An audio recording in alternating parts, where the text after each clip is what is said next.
ये मैच है या फिर बवाल, क्योंकि कहीं टीम इंडिया आगे चल रही होती है, कहीं इंग्लैंड की टीम आगे चल रही होती है। लेकिन आज जिस तरह से आकाशदीप ने बल्लेबाजी की है और जायसवाल ने अपना पोटेंशियल दिखाया है। जायसवाल ने आज 5वें टेस्ट में आकर एक ऐसी इनिंग खेली है जहां से टीम इंडिया यह सीरीज बराबर कर सकती है।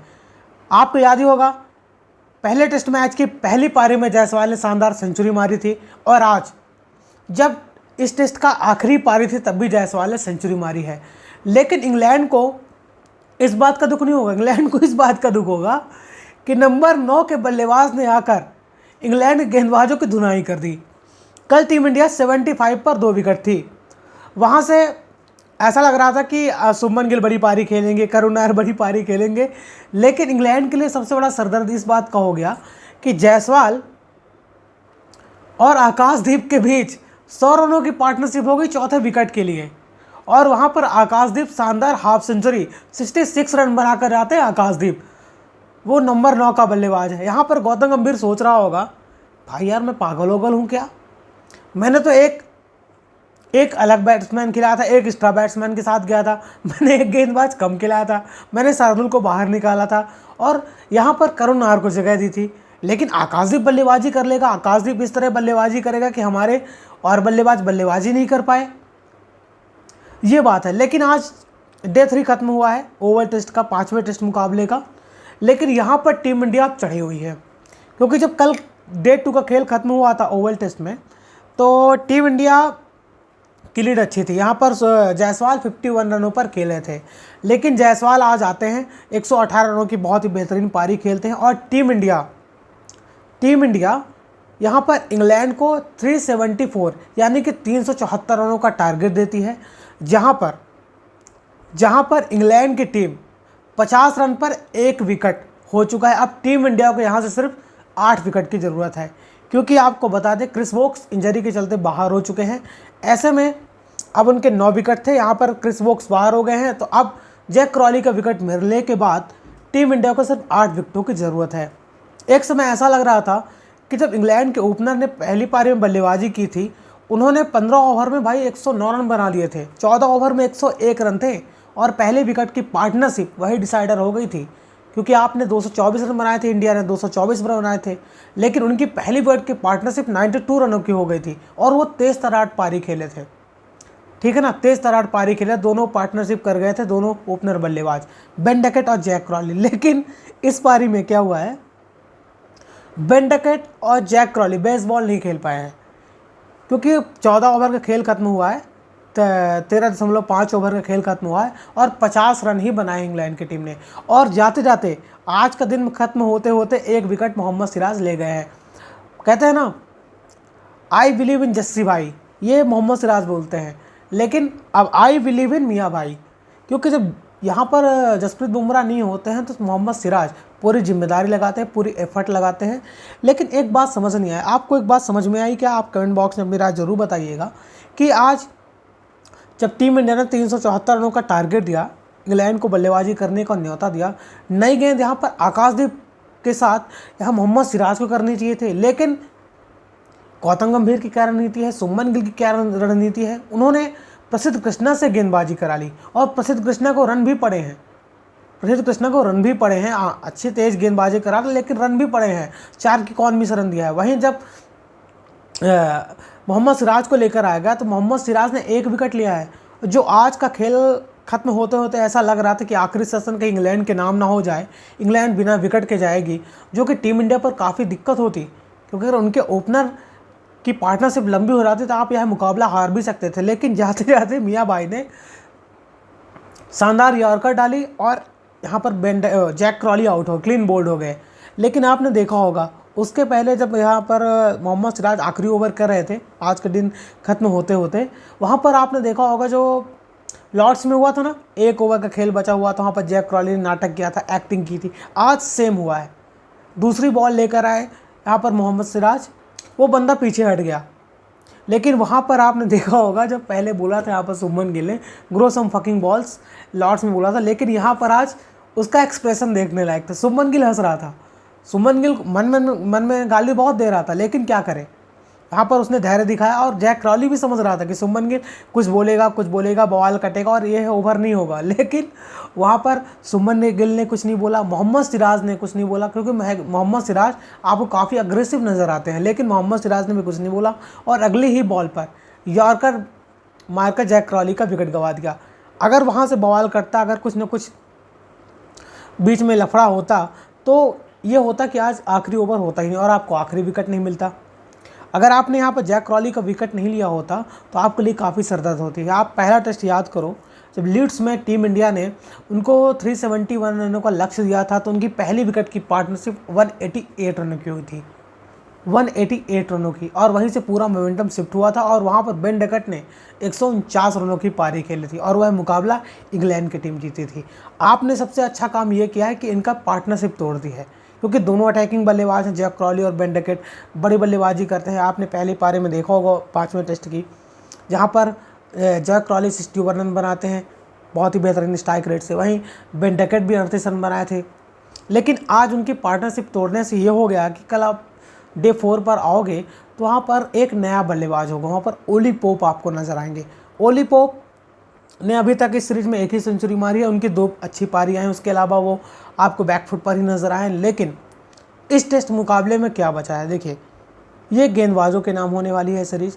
और आपको बता दें मोहम्मद सिराज ने इस सीरीज़ में सबसे ज़्यादा विकेट लिए हैं, जोश टंग ने भी 19 विकेट हासिल किए हैं, वहीं मोहम्मद सिराज ने भी। अब मोहम्मद सिराज लगातार आपको 5वां टेस्ट मुकाबला खेलते हुए नजर आए हैं फुल इंटेंसिटी के साथ। और यहाँ पर अगर आपको कल मुकाबला जीतना है तो गेंदबाजों को दम दिखाना पड़ेगा। आपको गेंदबाजों को यहाँ से 8 विकेट लेने पड़ेंगे, क्योंकि इंग्लैंड की तरफ से मुझे 2 बल्लेबाज अभी खतरनाक नज़र आ रहे हैं। 2 बल्लेबाज, एक बेन डकट, क्योंकि बेन डकट एक अटैकिंग बल्लेबाजी करता है, उसकी पॉजिटिव इंटेंट होती है, वो जब तक क्रीज पर रहेगा तब तक रन बनते जाएंगे, वो जब तक क्रीज में रहेगा तब तक रन बनते जाएंगे, वो चौका मारता ही रहता है, कुछ भी कर लो वो चौका ही मारेगा। लेकिन जब आपने देखा होगा आज दिन खत्म होते होते टीम इंडिया ने अटैकिंग फील्डिंग लगाई, उनको सिंगल डबल नहीं दिया, उनको चौके नहीं दिए, बीच में उनके रन रुक गए थे, 2-3 ओवर उनके रन नहीं है, इसलिए आपको विकेट मिला। क्योंकि बेन डकट एक ऐसा बल्लेबाज जो चलाकर बल्लेबाजी करता है, वो सिंगल डबल निकालता है, बीच में हर ओवर में एक चौका तो मारता ही मारता है। जब उसके रन रुकेंगे, आपने पहली पारी में देखा चौके पे चौके मिल रहे थे, क्योंकि आपने अग्रेसिव फील्डिंग नहीं लगाई थी, आपने डिफेंसिव फील्डिंग लगाई थी। लेकिन आज टीम इंडिया ने वहाँ से सीखा और यहाँ पर आकर अच्छी गेंदबाजी की। 14 ओवर अगर इंग्लैंड की टीम खेलती है ना, वो आपको 70 रन 80 रन बना कर देती और आप बैकफुट पर होते, लेकिन आपके गेंदबाजों ने वहाँ पर एक धैर्य दिखा और एक संयम के साथ गेंदबाजी की, सही लेंथ पर गेंदबाजी की है, पहली पारी से सीख लेते हुए। यहाँ से देखिए टीम इंडिया को यह मुकाबला जीतना चाहिए था, क्योंकि आपने बहुत बड़ा लक्ष्य दिया है। अभी वो 324 रन पीछे हैं, लेकिन आप इंग्लैंड की बल्लेबाजी को हटा नहीं सकते, इंग्लैंड की बल्लेबाजी को आप सोच नहीं सकते कि ये रन चेज नहीं कर पाएगी, क्योंकि इंग्लैंड के बल्लेबाजों ने और इस टीम ने बड़े बड़े लक्ष्य हासिल किए हैं चौथी पारी में। और आपके खिलाफ 2022 याद कर लो, एजबेस्टन 271 चेज किए थे और इसी सीरीज़ में पहले ही मुकाबले में लीड्स में 371 रन चेज किए थे। तो मतलब वो 2 बार आपके साथ ऐसा कर गए हैं, तो आप इनको हल्के मत लीजिएगा। कल आपको एक सही टप्पे पर एक सही लेंथ में गेंदबाजी करनी पड़ेगी, आपको धैर्य रखना पड़ेगा, आपको थोड़ा अग्रेसिव फील्डिंग लगानी पड़ेगी, आपको डिफेंसिव नहीं होना है।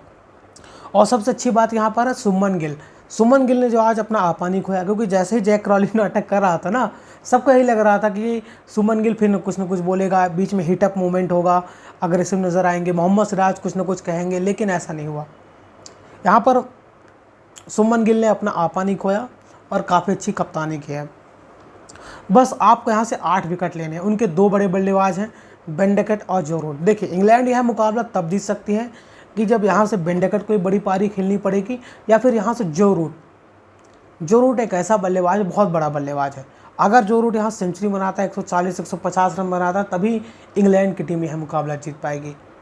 आप कहने को कह सकते हैं कि हैरी ब्रूक है, पहली पारी में उसने शानदार हाफ सेंचुरी पूरी की थी। उसके बाद जेमी स्मिथ है जो अटैकिंग बल्लेबाजी करता है। लेकिन आपको एक बात बता दें, जेमी स्मिथ और हैरी ब्रूक नीचे आकर तब अटैकिंग बल्लेबाजी करेंगे जब इनके टॉप 4 बल्लेबाजों में से अच्छी पार्टनरशिप करे होंगे और एक प्लेटफॉर्म बनाया होगा, एक अच्छी पारी, इनकी भी अच्छी पार्टनरशिप होनी चाहिए, तब नीचे वाले बल्लेबाज आकर अटैकिंग बल्लेबाजी कर सकते हैं। अगर आपने आते ही कल बेन डकट आधे घंटे के अंदर आउट कर दिया, तो तो आप इस मुकाबले में आगे बढ़ जाओगे। उसके बाद फिर आपको जो रूट को आउट करना है। अगर बेन डकेट और जो रूट का विकेट आपको मिल गया तो आप यह मुकाबला नहीं हारोगे, क्योंकि दो ही बड़े बल्लेबाज हैं जो आपको इस गेम से बाहर कर सकते हैं। लेकिन यहाँ पर आपको गेंदबाजों को धैर्य रखना पड़ेगा और सही लेंथ पर फोकस करना पड़ेगा, जो आपने यहाँ पर किया है। आकाशदीप पूरी जवाबदारी बनती है कि आकाशदीप कैसे गेंदबाजी करेंगे, क्योंकि बॉल काफ़ी हरकत कर रही है, काफ़ी मूवमेंट कर रही है। यहाँ पर आकाशदीप आपको विकेट लेते हुए नजर आएंगे, जो पहली पारी में प्रसिद्ध कृष्णा ने करके दिखाया था, 4 विकेट हासिल किया था। यहाँ पर भी प्रसिद्ध कृष्णा को स्टेप अप करना पड़ेगा, तभी आप इस मुकाबले में रह पाओगे, तभी आप यह मुकाबला जीत पाओगे। और मोहम्मद सिराज का मियाँ मैजिक चल ही रहा है। लेकिन एक बात आपको बता देते हैं, मैंने आपको बता दिया अभी क्या क्या हुआ, लेकिन इंडिया के थोड़ा बैटिंग की भी बात कर लेते हैं। देखिए, इंडिया जब बैटिंग करने आई थी तो ऐसा लग रहा था कि यहाँ पर जायसवाल और गिल के बीच बड़ी पार्टनरशिप होगी। बहुत से लोग क्या होंगे जो शुभमन गिल के हेटर्स होंगे ना, तो शुभमन गिल को बोलेंगे कि वो देखो फ्लैट पिच पे उसने रन बनाया है, उसने सब सीरीज में सबसे ज़्यादा रन बनाया है, लेकिन फ्लैट पिच में रन बनाया, लेकिन जहाँ पर ज़रूरत थी वहाँ पर रन नहीं बनाया। उनके लिए मैं सिर्फ एक ही बात कहूँगा, तुम रो लो, तुम रो लो, तुम रो लो, क्योंकि जिस तरह से कप्तानी शुभमन गिल ने की है और जिस तरह की बल्लेबाजी शुभमन गिल ने की है, आप एक बल्लेबाज बताकर दिखाओ इंग्लैंड का जिसने इसी पिच पर 750 रन बनाए हो, इस सीरीज में 750 रन बनाए।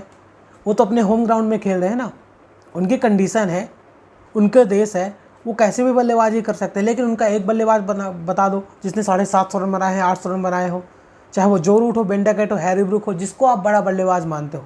किसने बनाए हैं इंग्लैंड की तरफ से? किसी ने नहीं बनाया ना, आपकी तरफ से आपका कप्तान ने बनाया है ना, उसने जिम्मेदारी ली है ना। यह सीरीज शुरू होने से पहले किसी को उम्मीद नहीं थी कि टीम इंडिया की बल्लेबाजी इतनी अच्छी होगी और शुभमन गिल इतनी अच्छी बल्लेबाजी करेगा। लेकिन मैंने आपको बोला था कि शुभमन गिल यहाँ पर जिम्मेदारी के साथ आपको बल्लेबाजी करते हुए नजर आएंगे और आप उठाकर देख लो। भले ही इस पारी में उनके रन नहीं आए, इस टेस्ट मैच में उनके रन नहीं आए, लेकिन इस सीरीज में उसने रनों का अंबार लगाया है और वही डिफरेंस हो गया। आप दूसरा टेस्ट मैच उठाकर देख लो एजवेस्टन में, एजवेस्टन आपने कभी भी नहीं जीता था। 1960 से उठाकर देख लो, आपने कभी भी नहीं जीता था, लेकिन शुभमन गिल की पारी की बदौलत ही आपने एजवेस्टन में जीता था, जहां पहली पारी में 269 और दूसरी पारी में 161 रन मारे थे। यहाँ पर एक प्लेयर की और बात होनी चाहिए थी। देखिए, इंग्लैंड के, हम इंडिया की बल्लेबाजी की बात ही कर रहे हैं। देखिए, जायसवाल ने 118 रन बनाए, उनके लिए बहुत अच्छी पारी थी, क्योंकि आपने शुरुआत बहुत तगड़ी की थी। जायसवाल ने शुरुआत बहुत तगड़ी की थी, लेकिन बस सवाल उठ रहे थे। पिछले 3 इनिंग में जायसवाल के बल्ले से रन नहीं आता और वो विकेट फेंक कर जा रहे थे। और मैंने आपको परसों डे 1 पर ही बोला था कि जायसवाल अगर अपना विकेट ना फेंके ना, तो जायसवाल कोई गेंदबाज आउट ही नहीं कर पाएगा, जिस तरह की जायसवाल अटैकिंग बल्लेबाजी करता है। अगर इंग्लैंड को यहाँ से मुकाबला जीतना है ना, जिस तरह से जायसवाल ने अटैकिंग बल्लेबाजी की है, पॉजिटिव इंटेंट दिखाया है, अगर बेन डकेट वही कर सकता है, क्योंकि बेन डकेट ने पूरी सीरीज में अच्छी बल्लेबाजी की है, 450 ऊपर रन बना चुका है बेन डकेट, वही मोमेंटम शिफ्ट कर सकता है इंग्लैंड की तरफ से। दोनों एक जैसे प्लेयर हैं, दोनों लेफ्ट हैंड बल्लेबाज हैं, दोनों पॉजिटिव इंटेंट के साथ बल्लेबाजी करते हैं, जायसवाल और बेन डकेट दोनों भी। यहीं से ये मैच डिसाइडर होगा कि बेन डकेट और जो रूट कैसे बल्लेबाजी करते हैं। लेकिन जायसवाल की बात करें, जायसवाल ने इस पारी में 118 रन बनाए हैं। उनको इस पारी की बहुत ज़रूरत थी, काफ़ी ज़्यादा उन पर सवाल उठ रहे थे, काफ़ी ज़्यादा उंगलियां उठ रही थी, लेकिन जब आज ज़रूरत थी तो जायसवाल ने हाथ खड़ा किया है। जायसवाल के लिए आपको तारीफ़ करनी पड़ेगी। अगर जायसवाल आउट हो जाते, जायसवाल का विकेट गिर जाता, तो आप इतने रन नहीं बना पाते। उसके अलावा केएल राहुल की बात कर लेते हैं। देखिए, केएल राहुल ने इस पारी में रन नहीं बनाए, लेकिन वह सीरीज़ काफ़ी अच्छी गई है, लगभग 500 रन बना चुके हैं। केएल राहुल इस पारी में 7 रन पर आउट हुए हैं। और आपने देखा होगा, जब जायसवाल ने सेंचुरी मारी तो केएल राहुल पहले ही भाग कर बाहर आते हैं और शानदार ताली बजाते हैं। मतलब ये दर्शाता है ना, ये दिखाता है कि आपके सीनियर प्लेयर आपके यंग प्लेयर की तारीफ़ कर रहे हैं, आपके यंग प्लेयर को कंधे पर हाथ रख के बता रहे हैं कि हाँ, तुझे इस लाइन पर जाना, तुझे इस डायरेक्शन में जाना है। वो बहुत अच्छी बात लगती है। और केएल राहुल की एक बात और बता दें, केएल राहुल कप्तानी भी बीच बीच में करते रहते हैं, कहना नहीं चाहिए लेकिन बीच बीच में बताते रहते हैं। बहुत ज़रूरी है ना, क्योंकि आपका नया कप्तान है, पहली बार कप्तानी कर रहा, वो भी इंग्लैंड में जाकर।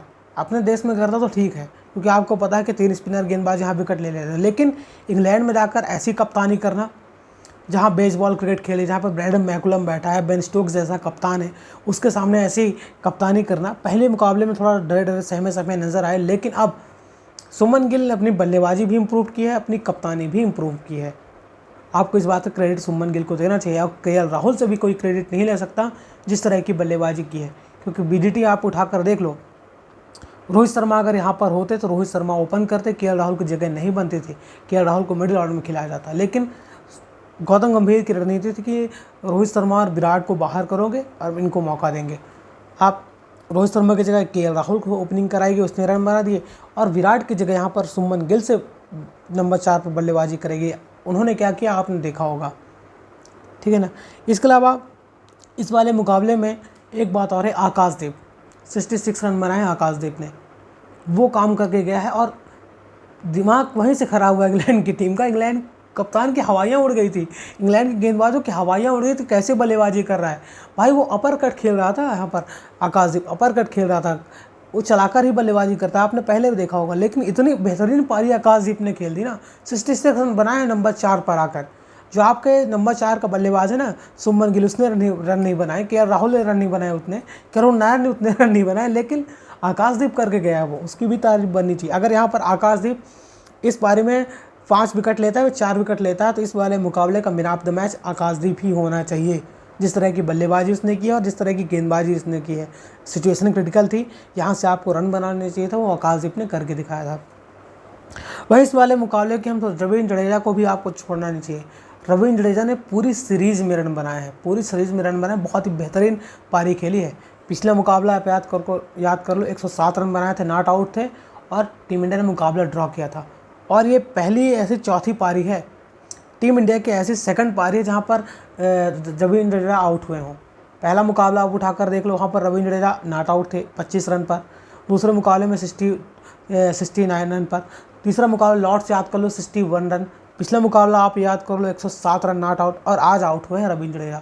बहुत ही बेहतरीन पारी खेली है रवींद्र जडेजा ने इस सीरीज़ में। हाँ, गेंदबाजी में उतना खास नहीं कर पाए, लेकिन यहाँ पर स्पिन गेंदबाजों को उतनी मदद नहीं मिलती जितनी यहाँ पर पेसर गेंदबाज विकेट लेते हैं। लेकिन बतौर बल्लेबाज, बतौर ऑलराउंडर रवींद्र जडेजा ने वो करके दिया है। वहीं वाशिंगटन सुंदर को आप उठाकर देख लो। देखिए, वाशिंगटन सुंदर की इतनी बात होती नहीं है, क्योंकि वाशिंगटन सुंदर को यहाँ पर गौतम गंभीर को क्रेडिट देना चाहिए, क्योंकि कुलदीप यादव से ऊपर यहाँ पर वाशिंगटन सुंदर को उन्होंने रखा है। लेकिन कुछ लोग यहाँ पर गाली देंगे। आप एक बात बताओ, वाशिंगटन सुंदर और कुलदीप यादव अगर आप आमने सामने रखते हो, तो कौन अच्छी बल्लेबाजी कर लेता है?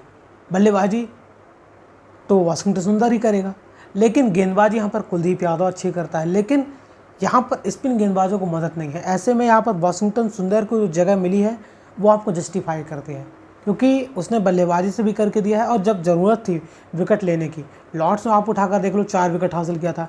पिछले मुकाबले में याद करो आपको 2 विकेट बैक टू बैक दिए थे, उसने वो दोनों किया है। और आज सबसे ज़्यादा ज़रूरत थी, क्योंकि आपको बता दें जब रवींद्र जडेजा बल्लेबाजी करने आप आए थे, टीम इंडिया 206 रनों की लीड पर थी, 206 रनों की लीड पर थी। लेकिन वहाँ से रवींद्र जडेजा ने मोमेंटम नहीं गिराया और ध्रुव जुरेल के साथ पार्टनरशिप की। जडेजा आज 53 रन बनाकर जाते हैं 77 बालों पे, 72 का स्ट्राइक रेट था। आप ये नहीं कहोगे उसने विकेट फेंका है, क्योंकि आप 250 रन के लीड कर गए, उसके बाद 300 रन के ऊपर लीड कर गए। जब टीम इंडिया यहाँ पर 300 के ऊपर लीड गई है ना, तब इंग्लैंड की टीम में थोड़ा हलचल आई है। उनके प्लेयर थोड़ा, उनके चेहरे पर हवाइयाँ उड़ गई थी। बेन स्टोक्स आपने देखा होगा बाहर बैठे थे, उनके चेहरे पर हवाइयाँ उड़ गई थी, क्योंकि 300 के ऊपर यहाँ लक्ष्य इतना चेज हुआ नहीं है ओवल में। 263 रन हाईएस्ट चेज हुआ है यहाँ पर ओवल में, वो भी 1902 में हुआ था। उसके बाद यहाँ पर हुआ नहीं है, वो पूरा क्रेडिट यहाँ पर जडेजा को जाता है। उसके बाद यहाँ पर ध्रुव जुरेल की बात कर लेते हैं। ध्रुव जुरेल ने 34 रनों की पारी खेली, लेकिन मोमेंटम नहीं करने दिया, तेज तर्रार रन बनाए। ये नहीं कि डिफेंसिव आउट खेला हो और आउट हो गया हो। 34 रन की छोटी पारी थी, लेकिन बहुत अच्छी पारी थी। ध्रुव जुरेल की भी यहाँ पर तारीफ बनती है। वहीं वाशिंगटन सुंदर ने आकर, आपने देखा होगा आज वाशिंगटन सुंदर ने चार छक्के मारे हैं। जब यहाँ पर मोहम्मद सिराज को आउट हो गए थे, मोहम्मद सिराज नॉट आउट थे, लेकिन वहाँ पर टीम इंडिया के पास वो नहीं बचा था, रिव्यू नहीं बचा था कि मोहम्मद सिराज ले पाएँ, और मोहम्मद सिराज आउट हो गए। लेकिन उसके बाद जब प्रसिद्ध कृष्णा आते थे, तब टीम इंडिया का स्कोर था 333 रन, ठीक है ना, 333 रन नहीं 347 रन वहाँ पे टीम इंडिया का स्कोर था। लेकिन उसके बाद जो रन बने हैं वहाँ पर रन बनाए हैं वाशिंगटन सुंदर ने, और वही पूरा क्रेडिट ले गए। अगर आप 350 पे 340 रन के अंदर ऑल आउट हो जाते तो इंग्लैंड पर उतना प्रेशर नहीं होता। लेकिन ये 30 रन का 32 रन का बफर आपको मिला है ना, ये कहीं ना कहीं इंग्लैंड से मैच काफ़ी दूर ले गया है, क्योंकि 30-32 रन बहुत होते हैं। चौथी विकेट में, चौथी पारी में आपको 372 रन चेज करना इतना आसान होता नहीं है। जो पिच अभी आपने देखी है, जो कंडीशन आपने देखी है, इतना आसान होने वाला नहीं है यहाँ पर बल्लेबाजी करना। हाँ, अगर धूप रहती है तो इंग्लैंड अच्छी बल्लेबाजी कर लेगा, अगर धूप नहीं रहती है तो यहाँ पर इंडिया को फेवर है इस वाले मुकाबले में। और वहाँ पर आकर वाशिंगटन सुंदर ने जब नई बॉल ली इंग्लैंड की टीम ने, वहाँ पर 3 छक्के मार दिए, एक ही ओवर में 2-2 छक्के मारा था। और इंग्लैंड गेंदबाजों को इतना होश नहीं था, वो शॉर्ट पिच गेंदबाजी करा रहे तो बैकफुट पर छक्के मार रहा था। 3 छक्के मारे वाशिंगटन सुंदर ने, वही मोमेंटम शिफ्ट हो गया आपकी तरफ। और यहाँ पर वाशिंगटन सुंदर ने बताया कि जब आपको मैच बचाने की ज़रूरत होती है, ड्रॉ कराने की ज़रूरत होती है, तो मैं 200 रन बल्लेबाजी कर सकता हूँ। अगर आपको तेज़ रन बनाने की ज़रूरत है तब भी वाशिंगटन सुंदर ने बल्ला खड़ा किया, तब भी वो भी मैं कर सकता हूँ। यहाँ पर वाशिंगटन सुंदर बतौर बल्लेबाज भी अपनी टीम में जगह बनाता है, जिस तरह की बल्लेबाजी यहाँ पर वाशिंगटन सुंदर ने की है। पूरा क्रेडिट वाशिंगटन सुंदर को जाता है। पिछला मैच आप उठाकर देख लो और इस मैच में भी उठाकर देख लो, बहुत अच्छी बल्लेबाजी की है। बहरहाल अभी इस वाले मुकाबले में टीम इंडिया काफ़ी आगे नज़र आ रही है, लेकिन आपको इंग्लैंड की टीम को हल्के में नहीं लेना है, क्योंकि उनके वही बल्लेबाज हैं जो यहाँ पर ये कारनामा कर गए हैं। आपने 1 विकेट लिया है, पहली विकेट की पार्टनरशिप तोड़ी है, यह आपके लिए एडवांटेज होगा। क्योंकि आज जब दिन आखिरी सेशन चल रहा था, ऐसा लग रहा था कि कोई विकेट नहीं गंवाएगी इंग्लैंड की टीम। अगर इंग्लैंड के एक भी विकेट नहीं गिरता तो आप बैकफुट पर होते, क्योंकि इन दोनों की पार्टनरशिप तेज तरार पार्टनरशिप करते हैं, तेज़ रन बनाते हैं, पॉजिटिव इंटेंट के साथ दोनों बल्लेबाज रन बनाते हैं।